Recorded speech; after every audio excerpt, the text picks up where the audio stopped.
இன்னைக்கு வந்து தாவேக்காவை பார்த்து காப்பி அடிக்கிற எப்படி சார் காப்பி அடிப்பீங்க? எல்லாருக்குமே பொதுசா கிராம்ப் வாக்கெல்லாம் சரி பண்ணாருன்றதுக்காக முதல்வர் பண்ணாரு எப்படி சொல்ல முடியும்?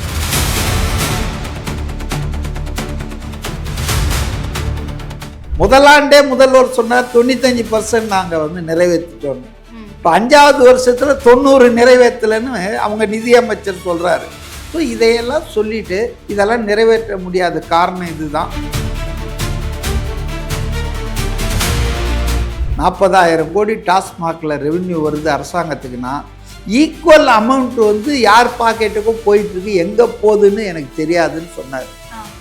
ஜனநாயகன் படம் ஜனவரி 9 வரணும், பிப்ரவரி 9 போச்சு, மார்ச் 9 போச்சு, ஏப்ரல் 9 கூட போவோம், வராது. ரொட்டி வைக்கிறாங்க, பிஸ்கெட் வைக்கிறாங்க, வாட்டர் பாட்டில் வைக்கிறாங்க, ஸ்வீட் வைக்கிறாங்க, எல்லாம் வைக்கிறாங்க. ஆள் தான் அதை எடுக்க வரமாட்டேன்றான். அதனால் திமுக வந்துங்க தளர்ந்து போன ஒரு கட்சிங்க. அரசியல் அலசல் நேயர்களுக்கு வணக்கம். நம்முடைய சிறப்பு நேர்காணலில் இணைந்திருப்பவர் அரசியல் விமர்சகர் CK மதிவாணன் அவர்கள். வணக்கம் சார். வணக்கம். என்டிஏவில் விஜய், என்டிஏவில் இணைய போகிறாரா விஜய்? இதுதான் இன்னைக்கு ஹாட் டாபிக்கா போயிட்டு இருக்கு சார். என்டிஏவில் இணைய போறாரா விஜய்?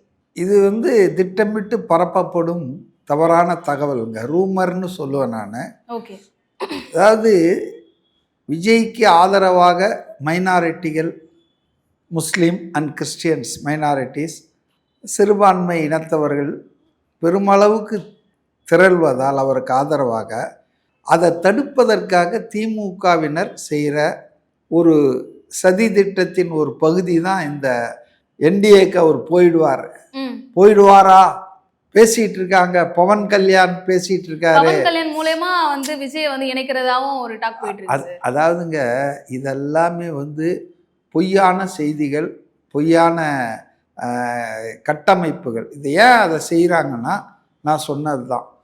அதாவது அவங்க மேலே இம்மிடியட்டாக ஓட்டு அவங்களுக்கு திரும்பலைன்னா கூட அவங்க மனசில் ஒரு சந்தேகத்தை உண்டாக்குறது.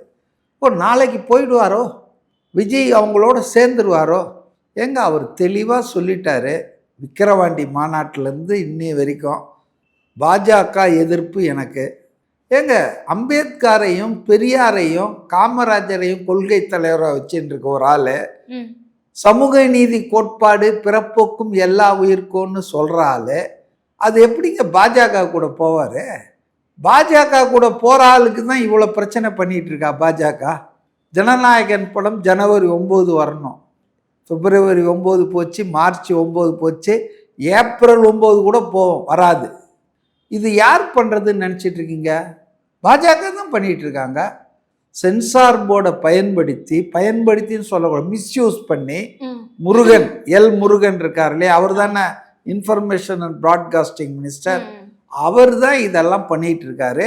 ஏன் பண்ணுறாங்கன்னா விஜயினுடைய தேர்தல் பிரச்சாரம் என்பது இந்த திரைப்படத்தின் வாயிலாக தமிழ்நாட்டின் பட்டி தொட்டி குக்கிராமங்கள் உள்பட போய் சேர்ந்துரும் பயப்படுறாங்க. இதனால் அவங்க எந்த அளவுக்கு பண்ணுறாங்கன்னா, அவர் அரசியல் ரீதியாக அவர் பிரச்சாரம் போயிடக்கூடாது, அவர் அரசியல் ரீதியாக வந்து ஸ்ட்ராங் ஆகிடக்கூடாது என்பது மட்டுமல்ல, இவங்க அழைத்து அவர் கூட்டணிக்கு போக மறுத்து விட்டதால், உறுதியாக அந்த நிலைப்பாட்டில் இருந்ததால் இப்போ அவங்க அழைக்கிறது இல்லை, அவரை தண்டிக்கணும். அதுதான் அவரை தண்டிப்பதான் நினச்சிக்கிட்டு அந்த படத்தை தடுத்து அந்த ப்ரொடியூசருக்கு பல 100 கோடி ரூபாய் லாஸை உண்டாக்கிட்டாங்க. அதனால் நீங்கள் நல்லா ஒரு காமன் சென்ஸை யூஸ் பண்ணுங்க. பாஜகவில் போய் சேர்ற ஆளுக்காங்க இப்படிலாம் பண்ணிகிட்டு இருப்பாங்க. பாஜக தனக்கு யார் எதிரின்னு நினைக்கிறதோ அவங்கள தான் அடிக்கும். இப்போ திமுக ஆட்சியையோ, கேரளாவில் சிபிஎம் ஆட்சி பினராயி விஜயனையோ, சிபிஎம் ஆட்சியை கூட வந்து மோடி பெருசாக எதிரியாக நினைக்கலையே, அவர் காங்கிரஸ் கட்சியை எதிராக நினைக்கிறாரு. காங்கிரஸை கைட்டி விட்டா அவங்க நண்பர்கள் தான், புரியுதுங்களா? அப்போ விஜயை வந்து பாஜக கடுமையாக எதிர்க்குது, நிர்பந்திக்குது.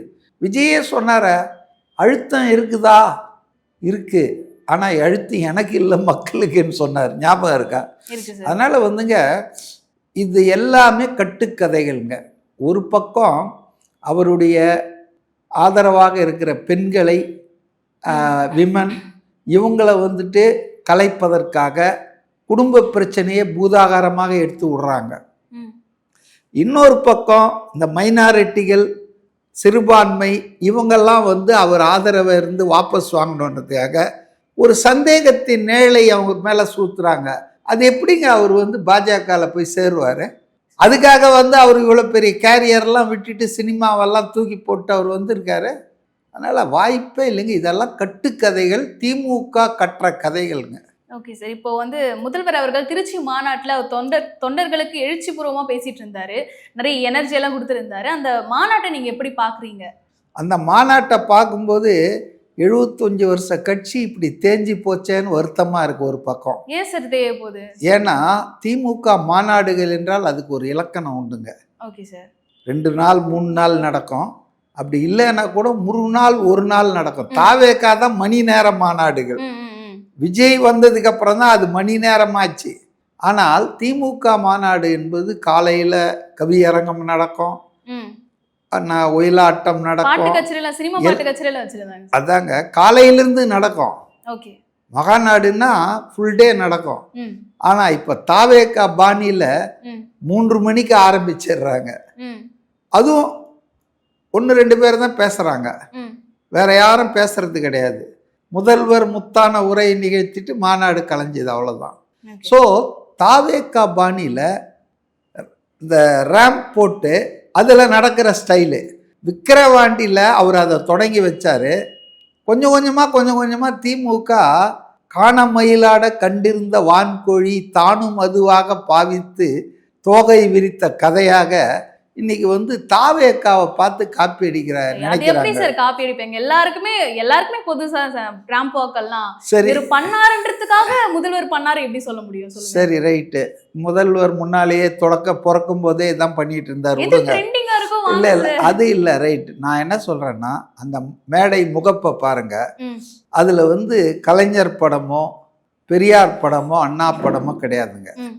அதில் வந்து ஃபுல்லாக எல்லா இடத்துலையும் பார்த்தீங்கன்னு சொன்னால் ஒன்லி ஸ்டாலின், உதயநிதி, இவங்க படங்கள் தான் எல்லா இடத்துலையும் இருக்குது இன்வேரியபிளாக. இந்த 3 பேர் இருக்காங்க இல்லையா, திராவிட இயக்க தலைவர்கள்னு சொல்லிகிட்டு இருக்காங்க இல்லையா, அவங்க படங்கள் மிஸ்ஸிங். அவங்கள எங்கே வச்சுருக்காங்கன்னா அதே தாவேக்கா பாணியில் 50 தலைவர்களுக்கு தொடங்கிறதுக்கு முன்னால் விஜய் போய் மலர் தூவார்ல, அதுதான் அந்த ஸ்டேஜுக்கு வந்துட்டாங்க. ஸோ நான் சும்மா சொல்லிங்க, தே ஆர் ஆக்சுவலி காப்பியிங். தப்பு கிடையாது, நல்லதை யார் வேணாலும் காப்பி அடிக்கலாம். ஆனால் ஒரு 75 வருஷ கட்சி நாங்கள் திராவிட சித்தாந்தோன்றீங்க. நீங்கள் உங்கள் அரசியலை பேசுங்க.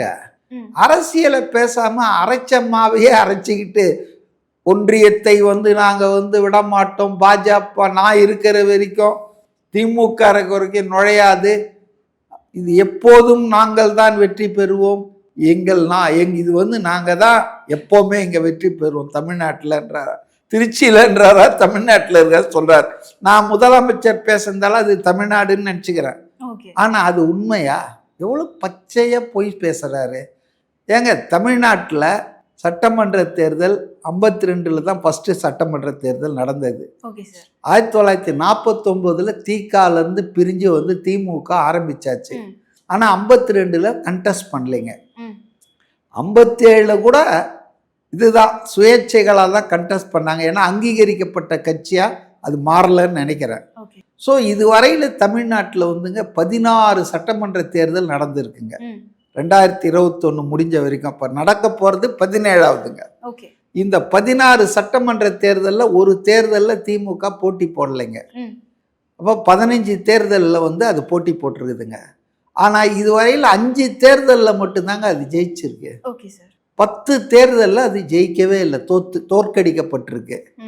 இதில் 2-3 விஷயம் நான் சொல்கிறேன். ஒன்று என்னன்னா, கூட்டணி வைக்காமல் அது ஒரு நாளும் ஜெயிச்சதில்லை. கூட்டணி வச்சும் தோத்துருக்கு. 15 கட்சி கூட்டணி வச்சப்போ தோத்துருக்குது ஆச்சுங்களா. 2 எம்எல்ஏ மட்டுமே ஜெயிச்சிருக்குது ஒரு டேம். 234ல் 2 தான் ஜெயிச்சிருக்காங்க, ரைட்டா. அதுக்கு அடுத்தது எதிர்கட்சி அந்தஸ்தை கூட புதுசாக வந்த விஜயகாந்த் கிட்ட இழந்துட்டு நின்று இருக்குது திமுக.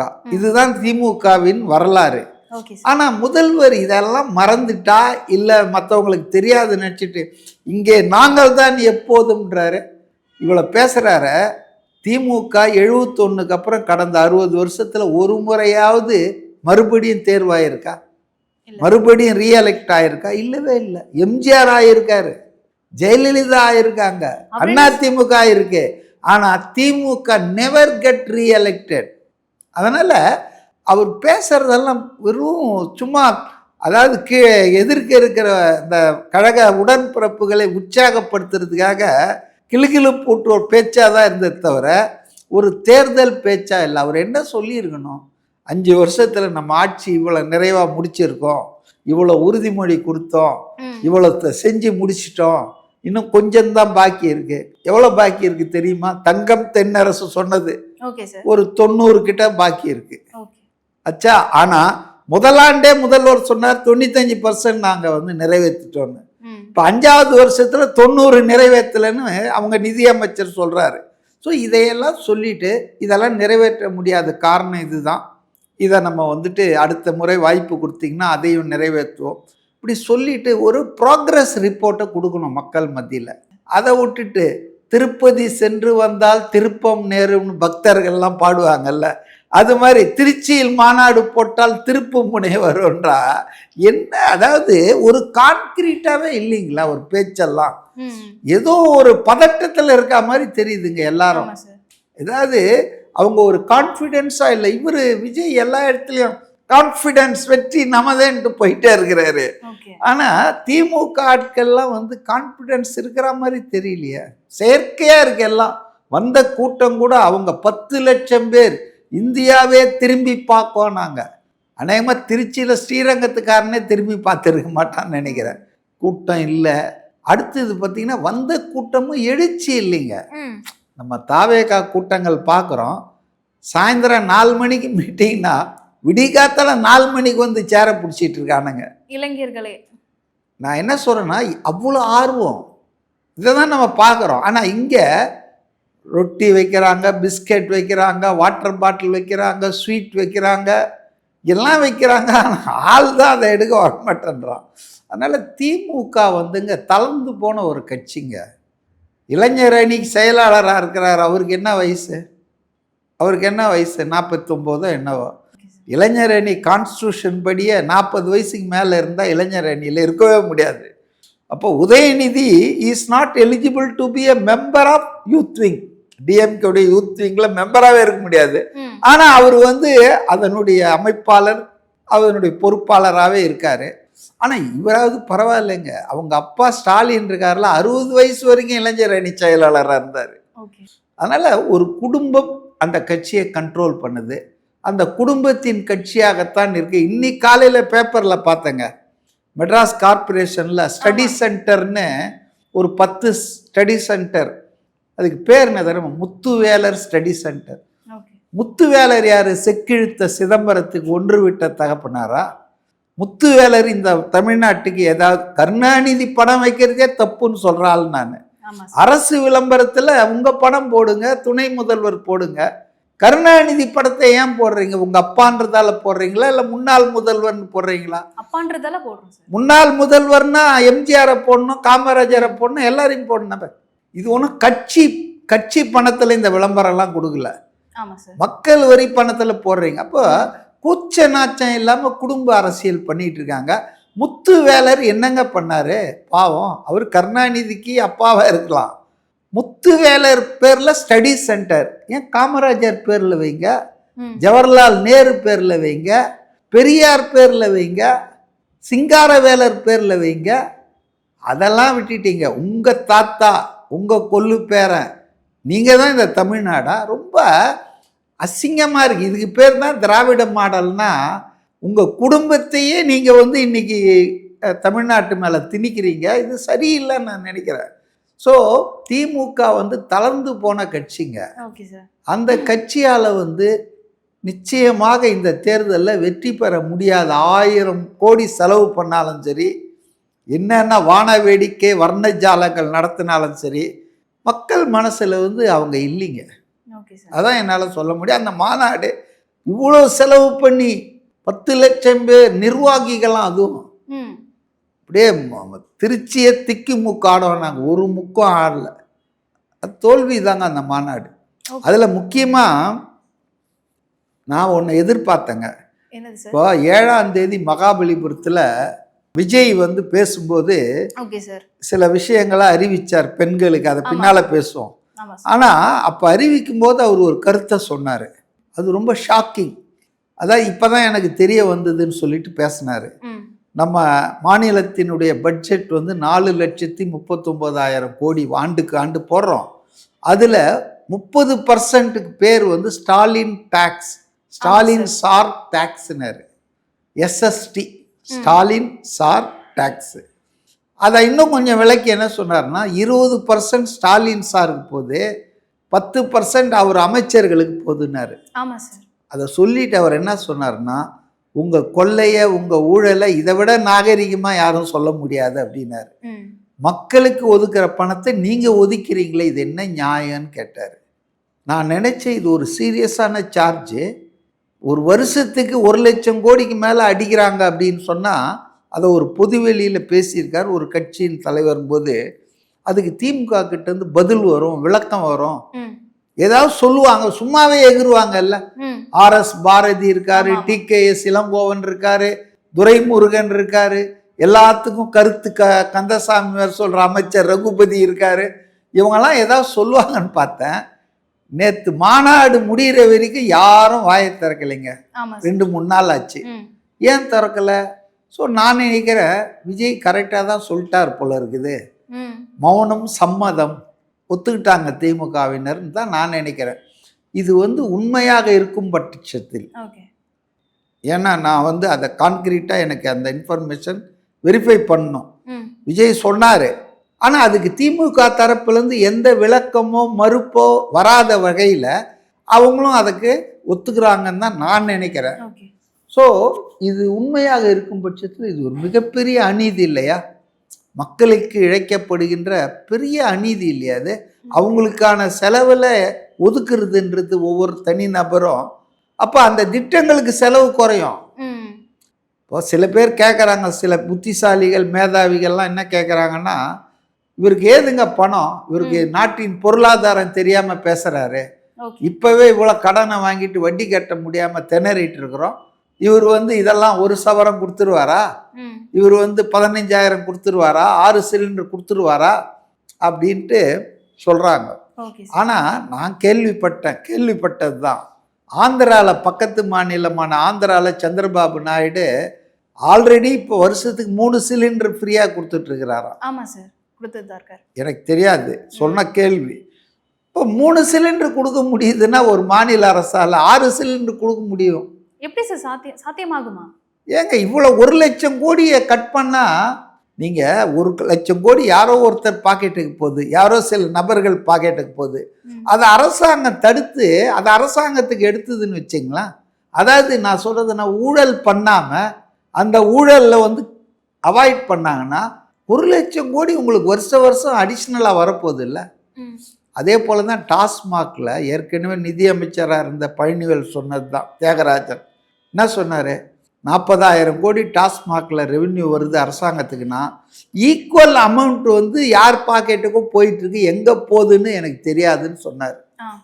அப்போ 80,000 கோடி வருது, 40,000 தான் கணக்கில் வருது, 40,000 யாரோ பாக்கெட்டுக்கு போகுதுன்னா யாரோன்றது உங்களுக்கு தெரியும். உங்கள் பாக்கெட்டுக்கும் என் பாக்கெட்டுக்கும் வராது, அதிகாரத்தில் இருப்பவர்கள் பாக்கெட்டுக்கு தான் போவோம். நீங்கள் கூட கேட்கலாம், அது எப்படி சார் போவோன்னு. அதாவது நார்மல் ப்ராக்டிஸ் என்னன்னா, மேனுஃபேக்சரிங் கம்பெனிஸ் இருக்காங்க இல்லையா, சாராய உற்பத்தி ஆலைகள், அவங்க கிட்ட இருந்து கொள்முதல் பண்ணி அரசாங்கம் குடோனில் வந்து கணக்கு வச்சிரும், இத்தனை பாட்டிலுங்க வந்திருக்கு, இத்தனை கேஸ் வந்திருக்குன்னு. அந்த குடோன்லேருந்து ரீட்டைல் ஷாப்புங்களுக்கு ஒவ்வொரு மாவட்டத்துக்கும் அனுப்புவாங்க. அப்போ எவ்வளோ பாட்டில் வந்தது, எவ்வளோ பாட்டில் போச்சு, அதனுடைய காசு எவ்வளோ, அதாவது பாட்டிலுக்கு 10 ரூபான்றது அது வேற விஷயம், அது எக்ஸ்ட்ரா காசு, செந்தில் பாலாஜி காசு அது. ஆனால் எத்தனை பாட்டில் வந்து கவர்மெண்ட் கணக்கு வந்துடும் டாஸ்மாக் வழியாக. ஆனால் இவங்க என்ன பண்ணியிருக்காங்கன்னா, அதாவது அந்த மேனுஃபேக்சர்கிட்டேருந்து நேராக அந்த ரீட்டைல் ஷாப்புக்கு வந்துடும், கடைங்களுக்கு. அப்போ இதை பைபாஸ் பண்ணிடுது. அப்போ அங்கே அக்கௌண்ட்டுக்கு வராது இல்லை அது. இப்போ நான் ஒரு இதில் கூட சொல்லியிருக்கேன், அந்த காலத்தில் பிடிப்பாங்க. ம். இந்த பஸ் கண்டக்டருங்க இருக்காங்கல்ல, அரசு பஸ் கண்டக்டர்கள், அவங்க சொந்தமாக டிக்கெட்டை அடித்து ஓகே. அவங்க பணியில் இருக்கும்போது அந்த டிக்கெட்டை சேல்ஸ் பண்ணுவாங்க. ம். அப்போ அந்த பணம் வந்துட்டு கார்ப்பரேஷனுக்கு போகாது, டிரான்ஸ்போர்ட் கார்ப்பரேஷன் இவங்க பாக்கெட்டுக்கு போகும். Okay sir. இது நடந்து பிடிச்சலாம் இருக்காங்க, ம். பல பேரை கண்டுபிடிச்சிருக்காங்க. அது மாதிரி தான் டாஸ்மார்க்கில் அவர் சொன்னது கரெக்டு. 40,000 கோடி கவர்மெண்ட் கணக்குக்கு வருது, 40,000 கோடி ஸ்வாகா ஆயிடுது. வெளியே போயிடுது. அப்போ இது மாதிரி விஷயங்கள் எல்லாம் தூய ஆட்சி, தூய அரசியல்னு சொல்கிற விஜய் வந்து தடுத்தால் தடுத்தால் உங்களுக்கு 1.5 லட்சம் கோடி கிடைக்குதுங்க. அப்புறம் உங்களுக்கு என்ன கஷ்டம்? அது மட்டும் இல்லை, ப்ராக்டிக்கலி சந்திரபாபு நாயுடு இதெல்லாம் அமுல்படுத்திட்டு இருக்காரு. Okay sir. அதனால அதை செய்கிறேன்றாங்க. என்ன உங்களுக்கு அதில் என்ன சந்தேகம்? ஓகே, சாத்தியப்படுதுன்னா ஓகே, நல்லதுதான் சார். ஆமாம். சார், அடுத்து இந்த கரூர் ரெண்டாவது நான் இன்னொரு விஷயம் சொல்லிட்டு அடுத்தது கரூருக்கு போயிடலாம். அதாவது எடப்பாடி 10,000 ரூபாய் கொடுக்குறேன்றாரு. ஆமா சார், கருணை தொகையை மாத்திட்டார், மாத்திட்டார். உதவித்தொகை, உதவித்தொகை, நஷ்ட ஈடு, விலைவாசி கொடுமை, ஸ்டாலின் விலைவாசி கொடுமையில் தவிக்கிற மக்களுக்கு 10,000 கொடுக்குற ஒன் டைம் பேமெண்ட்டுன்றாரு. அப்புறம் 2,000 ரூபாய் ஆக்குற உரிமை தொகைன்றாரு. அப்புறம் என்னென்னவோ சொல்கிறாரு. Okay sir. அதே போல் ஸ்டாலின் வந்து 1000 இருக்கிறத எடப்பாடி இங்கே 2,000 சொன்னோங்க, அவரும் போட்டி போட்டுக்கிட்டு 2வது முறை நாம் ஆட்சிக்கு வந்தால், வரப்போகிறது இல்லை அது வேறு விஷயம், ஏன்னா வரலாறே இல்லையே, நடந்ததே இல்லை. ஸோ வந்தால் 2,000 தரேன், ஏன் இப்போ இருக்கும்போதே கொடுக்கலாம் இல்லை. இவங்க ஆளாளுக்கு ஏதோ சொல்கிறாங்க. ஆனால் விஜய் சொல்கிறதுக்கும் இவங்களுக்கும் என்ன வித்தியாசம்னா, இவங்க கட்சி 30 வருஷம் ஆட்சி பண்ணிக்குது தமிழ்நாட்டை, ஏன் அப்போ இதெல்லாம் செய்யலை? இவங்களே முதல்வராக இருந்திருக்காங்க. இவர் 4.5 வருஷமாக என்ன இருந்திருக்காரு எடப்பாடி, ஸ்டாலின் 5 வருஷம் ஆயிட்டார். அப்போ ஏன் இதெல்லாம் அமுல்படுத்தலை? அப்போ இது ஏமாத்துறதுக்காக சொல்கிறாங்க. ஆனால் விஜய் இது வரைக்கும் ஆட்சிக்கே வந்ததில்லை, போட்டி போட்டதே இல்லை, அதிகாரத்தில் இருந்ததில்லை. அப்போ அவர் சொல்கிறாருன்னா அதுவும் இதுவும் ஒன்றும் இல்லை. அவர் வந்து ஆட்சிக்கு வந்து செய்யலைன்னா அப்போ நம்ம கேட்கலாம், நீங்கள் 30 வருஷம் ஆண்டு இருக்கீங்க, அப்போல்லாம் ஏன் இதை செய்யலைன்றதான் என்னுடைய சிம்பிள் கொஸ்டின். புரியுதுங்களா? ரைட், அடுத்ததுக்கு போகலாம். சரி, இந்த கரூர் விவகாரத்தில் செந்தில் பாலாஜி அவர்களுக்கு சம்மன் அனுப்பியிருக்காங்க சார். ஒரு வாரத்துக்கு முன்னாடி அனுப்பியிருக்காங்க. அவங்க வீட்டுக்கும் அனுப்பியிருக்காங்க, அதை யாரும் வாங்கவும் இல்லை. ஆஃபீஸ்க்கும் அனுப்பியிருக்காங்க, அதை யாரும் இது பண்ணவும் இல்லை. செந்தில் பாலாஜி எதுக்காக சம்மனை மறுக்கணும் சார்? எதுக்காம போகாமல் இருக்காரு? ஒருவேளை ஏதாச்சும் ஒரு குற்ற உணர்ச்சியில் போகாமல் இருக்காரா, இல்லை ஏதாச்சும் பிளான் பண்ணிட்டு இருக்காரா? இல்லை, அதாவது பிளான் பண்ணிட்டு இருப்பார் ஒன்று, அதை ஒத்துக்கிறேன் நான். வக்கீல்கள், வழக்குரைஞர்கள், வழக்கறிஞர்கள்லாம் இருக்காங்க இல்லையா, அவர்கிட்ட இல்லாத காசா எல்லாரையும் வச்சு கன்சல்ட் பண்ணுவார். ஓகே சார், அது ஒரு பாசிபிலிட்டி. இன்னொன்று பயம். ஏற்கனவே லஞ்ச வழக்கில் கைது செய்து அவரை வச்சு செஞ்சாங்கல்ல, ஒரு பல மாதம் ஜெயிலில் இருந்தார்ல, அமைச்சர் பதவியெல்லாம் போச்சு இல்லை. அதனால் அந்த பயம் இருக்கலாம். இதில் திருப்பி நம்மளை எலெக்ஷன் நடக்கும்போது உள்ளே பிடிச்சி வச்சுட்டாங்கன்னா, ஸ்டாலின் நம்மக்கிட்ட இந்த கொங்கு மண்டலம் 69 தொகுதி இன்சார்ஜாக கொடுத்துருக்கிறாரு, அந்த வேலைலாம் கெட்டு போயிடுமே, அதனால் அதுலேருந்து தப்பிக்கிறதுக்கு என்ன வழி அப்படின்னு அவர் ஆலோசனை பண்ணலாம். பயம் அல்லது ஆலோசனை. சார், பயம் இருந்ததா சம்மனை உடனே ஒரு பதில் சொல்லியிருக்கலாமே சார்?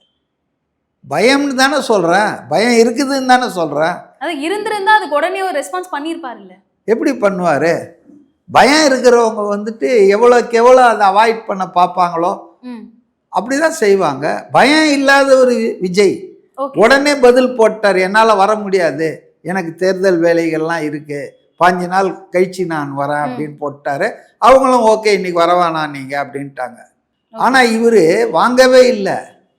நீங்கள் இவர் வாங்கிட்டாருன்னா தான் வீரன். யார் சொல்லி இது வெளியே வந்ததுன்னா, ஏஎன்ஐன்ற ஒரு செய்தி நிறுவனம் தான் இதை வெளியே விட்டுச்சு. ஓகே சார், இவருக்கும் சம்மன் கொடுத்துருக்காங்க. அப்போ சிபிஐ என்ன சொல்லுது, எங்களுக்கு அவர் எந்த விளக்கமும் சொல்ல, வரவும் இல்லை அப்படின்னா இது எப்படி? பயப்படாத ஆளா? இது பயந்த ஆள் தான் இதெல்லாம் செய்வாங்க. சார், விஜய் அவர்கள் 2 தொகுதியில் நிற்க போகிறதா ஒரு தகவல் ஒன்று போயிட்டு இருக்கு. ஒன்று வந்து இந்த திருச்சி கிழக்கு, இன்னொன்று பெரம்பூர். இந்த பகுதிகளில் சிறுபான்மையினர் ஓட்டுக்களை கவர்வதற்காக தான் விஜய் வந்து நிற்கிறாருன்ற மாதிரியான சில தகவலும் போயிட்டு இருக்கு. எப்படி பார்க்குறீங்க? அதாவது அவங்க தலைவர்கள் கொஞ்சம் பேர் பேசிக்கிட்டு இருக்காங்க, அரசல் புரசலாக ஓடிட்டு இருக்குது. Okay sir. அவர் 2 தொகுதியில் நிற்பாரா, ஒரு தொகுதியில் தான் நிற்பாரா, ம். அல்லது சென்னையில் ஒரு தொகுதியில் நிற்கிறதா பெரம்பூர் சொல்லிட்டு இருக்காங்க. இதெல்லாம் இன்னும் சில நாட்களில் தெரிஞ்சிட போகுதுங்க. ஆனால் அவர் ஏதோ சிறுபான்மையை தேடி போகிறாரு, அப்படி இருந்தால் தான் ஜெயிப்பாருன்ற ஒரு கட்டுக்கதை இருக்குல்ல, அதெல்லாம் ஒன்றும் இல்லை. 234 தொகுதியில் எந்த தொகுதியில் நின்னாலும் விஜய் ஜெயிப்பாருங்க. அந்த அளவுக்கு அவருக்கு மக்கள் செல்வாக்கு இருக்குது. அதனால் இதெல்லாம் அவருக்கு தொகுதியை தேடிட்டு போகிற அவசியம் இல்லைங்க. அது ஒன்றும், அதுவும் சென்னையில் 16 தொகுதியிலையும் தாவேக்காவுக்கு வந்து நல்ல high percentage of support, people support இருக்குதுன்னு பல சர்வே சொல்லுதுங்க. அதனால் முதல்வர் துணை முதல்வரே வந்து தொகுதியை மாறலாமான்னு யோசிச்சுட்டு இருக்கிறதாக செய்தி. ஒரு தகவல் மட்டும் எனக்கு கன்ஃபார்ம் பண்ணலாம். அதாவது சேப்பாக்கத்தில் இருக்கிற உதயநிதி ஸ்டாலின் திருவாரூருக்கு தாத்தா தொகுதிக்கு போறன்ற மாதிரி ஒரு பேச்சு இருக்குங்க. அதனால வந்துங்க விஜய்க்கு தொகுதிக்காங்க பஞ்சம். எந்த தொகுதியில் போய் நின்னாலும் அவருக்கு விஜயம் சாத்தியம். இந்த மகளிர் தினத்தன்னைக்கு மகளிருக்கு சில தேர்தல் வாக்குறுதிகளை கொடுத்தாங்க சார். இந்த 1 சவரன் நகை, தரமான பட்டு புடவை. இப்ப இருக்கிற இந்த பொருளாதார இதெல்லாம் சாத்தியமாகுமா? இதுக்கு தான் ஏற்கனவே சொல்லிட்டேன். டாஸ்மாகில் ஒரு 40,000 கோடி. Okay sir. இந்த பட்ஜெட்டில் ஒரு 1,25,000 கோடி வருஷத்துக்கு. ஆக ரெண்டுமே சேர்த்தாலே 1,60,70,000 கோடி அடிஷ்னலாக ஊழலை ஒழிச்சா இதை இந்த லீக்கேஜை கட் பண்ணாலே அடிஷ்னலாக கிடைக்க போகுது. அதனால் வந்து அவர் செய்யலாமா? அதெல்லாம் என்ன, ஏன் செய்ய முடியாதுன்னு சொல்கிறீங்க? இல்லை, மக்களே கேட்குறாங்க இதெல்லாம் நடக்குமா? ஏன்னா இப்ப இருக்க இந்த 1000 ரூபாய் கொடுக்கறதே வந்து திமுகவால சில அதுக்கு காரணம் திமுக ஆட்சியில் ஊழல், ஃபில்ஃபரேஜ், லீக்கேஜ், இவ்வளோ பணம் வெளியே போயிட்டு இருக்குது. அரசுக்கு வர வேண்டிய பணம் வெளியே போகுது. அதை அடைச்சிட்டா அந்த லீக்கேஜை அரசுக்கிட்ட பணம் நிறைய வருமே. அதான் அவர் சொல்கிறாரு. நான் கேட்குறேன், பணம் இல்லைன்றாங்க. விடிய காத்தால் 5:30 மணிக்கு 5,000 ரூபாய் போடுறதுக்கு எங்கேருந்து பணம் வந்தது? அதுக்கெல்லாம் அதாவது 8,000 12,000 ஆக்குவோன்னெலாம் ஸ்டாலின் சொல்கிறாரு. அதனால் வந்துங்க அதெல்லாம் மனம் இருந்தால் மார்க்கம் உண்டுங்க. அதெல்லாம் செய்யணும்னு நினைக்கணும். அப்போது இந்த ஓட்டை கீட்டெல்லாம் அடைக்கணும். அடைச்சா தண்ணி அந்த டேங்க்கில் அப்படியே நிற்கும். சார், ஒரு பக்கம் அதிமுக, பாஜக, டிவிக்கேன்னு சொல்லிட்டு ஒரு நேரேட்டிவ் ஒன்று போயிட்டு இருக்கு. எப்படி பார்க்குறீங்க? அதை தான் நான் ஆரம்பத்திலே முதல் கேள்வி இதை தானே கேட்டீங்க. பாஜகவில் போய் சேரும். பாஜகனாலும் ஒன்று தான், அதிமுக அணினாலும் எல்லாம் ஒன்று தானங்களா. என்டிஏல இருக்கிற அதிமுக. அதான் நான் சொல்லிட்டேன்னா, இது வந்து கட்டுக்கதை, வதந்தி, திட்டமிட்டு திமுகவினரால் பரப்பப்படுகிறது. நோக்கம் என்னன்னா, தங்களை விட்டு போகிற அந்த மைனாரிட்டி வாக்குகள், முஸ்லீம் கிறிஸ்தவ வாக்குகள் விஜய்கிட்ட போயிடக்கூடாது. விஜய் மேலே ஒரு சந்தேகத்தை நிழலை ஏற்படுத்திடணும். ஒருவேளை நாளைக்கு போயிடுவாரா? தேர்தலுக்கு முதல் நாள் வரைக்கும் இதை பேசிகிட்டு இருப்பாங்க. பி டீம்னு எவ்வளோ பேரை பேசினாங்க இவங்க கடந்த காலங்களில். இவங்களே பி டீமாக இருந்தவங்க தானேங்க திமுக. திமுகவே வாஜ்பாய் ஆட்சியில் 4 பேர் மந்திரியை வச்சுக்கிட்டு கூட்டணியில் இருந்தவங்க தானே.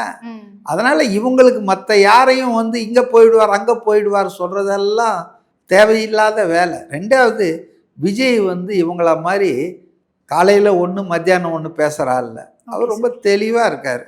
பிறப்போக்கும் எல்லா உயிர்க்கும் சொல்லிட்டு கொள்கை தலைவர்களாக டாக்டர் அம்பேத்கரையும் பெரியாரையும் காமராஜரையும் வச்சிட்டு இருக்கிறவர் எப்படி போயிடுவார் பாஜகவோட? அதனால் அவருக்கு என்ன பெனிஃபிட்டு? அவருக்கு ஆதரவு குறையுங்க. பாஜக என்பது மக்களால் வெறுக்கப்படும் சக்தி. குறிப்பாக தமிழக மக்களுக்கு வந்து மத நல்லிணக்கம், அதாவது மதம் ஆச்சரியம் இல்லாதவங்க. இருந்தாலுமே அந்த கரூர் விவகாரத்திலே விஜய்க்கு வந்து பாஜக தான் சப்போர்ட்டிவா நின்னுது. நிறைய பேர் பாஜக தான் குரல் கொடுத்தாங்க. அதையும் நம்ம பார்த்தோம். அதெல்லாம் கிடையாது. பாஜகலாம் ஒன்றும் சப்போர்ட்டாக நிற்கல. அதிமுக எதிர்கட்சி தலைவர்ன்ற முறையில் அவர் ஒரு ஆட்சிக்கு எதிராக பேசினார். அவர் கூட டைரக்டாக விஜய்க்கு ஆதரவு இல்லை. அந்த கட்சி கொஞ்சம் கேர்ஃபுல்லாக இருந்திருக்கணுன்ற மாதிரி ஒரு இக்கண்ணா வச்சு தான் பேசினார். அவர் எதிர்கட்சி தலைவராக இருக்கிறதால திமுக அரசு அங்கே நிர்வாகம் சரியில்லை, காவல்துறை தவறி விட்டதுன்னு அவர் பேசினார். அதனால் விஜய்க்கு ஆதரவு தெரிவித்தது அப்படின்னு சொன்னால் அது வந்து இதுதான் எடப்பாடி பழனிசாமி தானே தவிர அதெல்லாம் ஒன்றும் கிடையாது. யாரும் பாஜகலாம் கிடையாது. ஓகே சார், இறுதியான கேள்வி. இந்த சட்டமன்ற தேர்தல் இல்லாம அடுத்த சட்டமன்ற தேர்தல் வந்து விஜய்க்கும் உதயநிதிக்கும் தான் போட்டின்ற மாதிரி போக போகுது. அதை எப்படி பாக்குறீங்க? ஒருவேளை உதயநிதி அவர்களே மீண்டும் முதல்வர் ஆனா எப்படி மாறும் தமிழ்நாடு? Okay sir. அதாவதுங்க, முதல்ல ரொம்ப அதிகமாக போகிறீங்க நீங்கள். அதாவது 2026 தேர்தலே எப்படி இருக்கும்னு பலர் அச்சத்தில் இருக்காங்க. ஓகே இது வந்து ரொம்ப ஃபியர்ஸ் ஃபைட்டிங் நடக்கும். கண்டிப்பா. 4 முனை போட்டி தானாலும் கூட கடுமையான போட்டி இருக்கும். வெற்றி தோல்வி என்பது அவ்வளோ எளிதில் யாருக்கும் கிடைக்க போகிறதில்ல. ரைட்டுங்களா? ரொம்ப என்னுடைய இது என்னென்னா, ஒரு கட்டத்தில் வந்து எந்த கட்சிக்குமே பெரும்பான்மை கிடைக்காத சூழ்நிலை, தொங்கு சட்டமன்றம் கூட வரலாம்ன்றது என்னுடைய கருத்து. யாருக்கும் கேக் வாக்காக இருக்க போகிறதில்ல. அதனால் வந்துங்க, முதல்ல 26ல் யார் ஆட்சி பண்ணுறாங்கன்னு பார்ப்போம். 26ல் திமுக வந்து ஆட்சியை வழக்கம் போல் வரலாறு சொல்கிறது போல் வாடிக்கையாக இழக்கிற மாதிரி இழந்துச்சுன்னு வச்சிங்களேன், அதுக்கு தான் வாய்ப்பு ஜாஸ்தி. இழந்ததுன்னா திமுக தலைமைக்கு உதயநிதி வருவதே கேள்வி ஆகிடும். இன்னைக்கு உதயநிதியை கொண்டு வந்து ஸ்டாலின் நிறுத்துறாரு. ஆனால் அன்றைக்கு ஸ்டாலினை கலைஞர் கொண்டு வரும்போது எதிர்கட்சியாக இருந்தபோது திமுக 2ஆ பொழந்தது. மதிமுக வைகோபால்சாமி இன்னைக்கு இருக்கிற வைகோ இல்லை, அன்னைக்கு திமுக 2ஆ பொழந்துச்சு வாரிசு அரசியலை எதிர்த்து. அப்கோர்ஸ் இன்னைக்கு வைகோவே அவர் பையனை கொண்டு வந்துட்டு வாரிசு அரசியல் பண்ணுறாரு, அது வேற, இது ஒரு ஐரணி. ஆனால் திமுக என்பதே எப்படி இருக்கும்ன்றது ரொம்ப கஷ்டம். 2020 விஜய் கட்சி இருக்கும், விஜய் அரசியலில் இருப்பார், விஜய் ஆட்சியில் இருப்பார், இல்லை அவர் வந்து அரசியலில் தீவிரமாக களமாடுவார். ஆனால் திமுக என்ற கட்சி நிறைய பண்ணியிருக்காங்க இல்லையா, அமைச்சர்கள், வழக்குகள்லாம். அது என்ன ஆகுன்றதே சொல்ல முடியாது. ஆனால் அவ்வளோ கொள்ள அடிச்சிருக்காங்க. அடுத்தது, திமுகவில் உதயநிதி தலைமையை ஸ்டாலினால் கொண்டு வர முடியுமான்றது எனக்கு தெரியாது. ஸ்டாலினுடைய உடல் நலம் அடுத்த முறையும் கழகத்துக்கு தலைமை தாங்கி நடத்துகிற அளவுக்கு அடுத்த தேர்தல் வரையில் அவருக்கு ஒத்துழைக்குமான்னு தெரியல.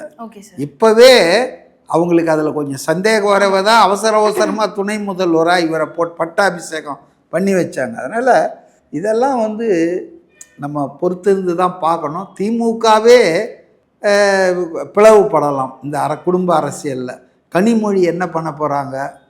ஒருவேளை திமுக தோத்துச்சுன்னா கனிமொழி பேசாமல் கையை கட்டிட்டு உட்காந்துருப்பாங்களா? சார், அந்த மாநாட்டிலேயே கூட வந்து நேரு அவர்கள் வந்து எல்லாருக்கும் சால்வை அணிந்தாரு, உதயநிதிக்கு மட்டும் சால்வை போடவே இல்லை சார். அது ஒரு சர்ச்சையாக போயிட்டு இருந்தது. சர்ச்சை இல்லை, அவங்களுக்குள்ளே ஏதோ ஒரு கோல்டு வார் கோயிங்கான். ஏன் துரைமுருகனே சொன்னார், 2 துணை முதல்வர் ஆக்குங்க, என்ன ஒன்று போடுங்கன்னு தான் சொன்னார். அதனால் மூத்த தலைவர்களுக்கு வந்து எல்லாரும் கருணாநிதிக்கு கொடுத்த மரியாதையை வந்து ஸ்டாலினுக்கு கொடுக்க மாட்டாங்க. Okay sir. ஸ்டாலின் கொடுக்குற மரியாதையை வந்து கண்டிப்பாக உதயநிதிக்கு கொடுக்க மாட்டாங்க. அதனால் வந்து அவரை துணை முதல்வராக இருக்கலாம், இளைஞரணி செயலாளராக இருக்கலாம், எல்லாம் இருக்கலாம். பட் அவருக்கு அரசியலில் ஒன்றும் கிடையாதுங்க. இன்னைக்கு ஃபஸ்ட்டில் வந்து அவரை தான் இந்த தேர்தலே முன்னிறுத்தணும்னு திமுக முடிவு பண்ணாங்க. இது 2026 தேர்தல்லையே. ஆனால் விஜயனுடைய எழுச்சி உதயநிதியை பின்னுக்கு தள்ளிட்டு ஸ்டாலினை கொண்டு வந்தாங்க திரும்பவும். ஏன்னா ஸ்டாலினா விஜயானா டஃப் ஃபைட் இருக்கும். ஸ்டாலினா உதயநிதியா விஜயானா ரிசல்ட்டு டிக்ளேர் ஆகிடும். விஜய் வந்து பல மைல் முன்னால் போயிடுவார். அதனால் வந்து விஜயினுடைய அரசியல் தொடர்ந்து எழுச்சி பெறும். அது வந்து ரொம்ப அளவுக்கு பெருசாக வளரும். ஆனால் திமுக தேய்பிறை ஆகிடும். அதிகாரம் இல்லைன்னா அந்த கட்சி எப்படி அதிமுக 4 சில்லியாக இருக்குது இப்போ, அதை விட மோசமாக உடையும். பதவி சண்டைகள், போட்டிகள், குடும்ப அரசியல் எல்லாமே அதை பாதிக்கும். அதனால் நீங்கள் சொல்கிற ஆபத்தெல்லாம் வராது, கவலைப்படாது. ஓகே சார், பல கருத்துக்களை தெளிவாக பகிர்ந்ததுக்காக ரொம்ப நன்றி சார்.